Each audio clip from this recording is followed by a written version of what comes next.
തടി കുറക്കാൻ വേണ്ടിയിട്ട് ഒരുപാട് ഡയറ്റുകളും ഒരുപാട് യൂട്യൂബ് വീഡിയോസുകൾ ഇതൊക്കെ ഫോളോ ചെയ്യുന്ന ആളുകളുണ്ട്. ഇപ്പം നമ്മൾ ഇവിടെ അടുത്തും കൂടെ അറിഞ്ഞു കണ്ണൂർ ഒരു കുട്ടിക്ക് മരണം സംഭവിച്ചത്.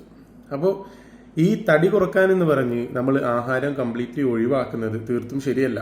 അപ്പോൾ നമ്മൾ ബ്രേക്ക്ഫാസ്റ്റ്, അതുപോലെ തന്നെ ലഞ്ച്, അതുപോലെ തന്നെ ഡിന്നർ, ഇതൊക്കെ നമ്മൾ ഒഴിവാക്കിയിട്ട് എൻ്റെ തടി അങ്ങ് കുറച്ച് കളയാം എന്ന് വിചാരിച്ചു കഴിഞ്ഞാൽ ആള് തന്നെ ഇല്ലാതെയായി പോകും.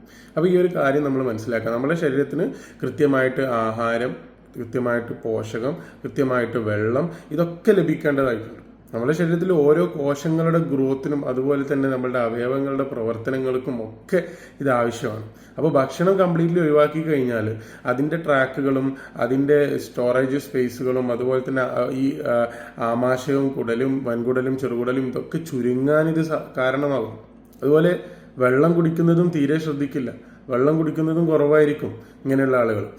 അപ്പോൾ ഇതുപോലെയുള്ള മിസ് ഡയറ്റുകൾ, അതായത് മിസ്ലീഡിങ് ആയിട്ടുള്ള ചിന്തകൾ നമ്മൾ ഒഴിവാക്കുക.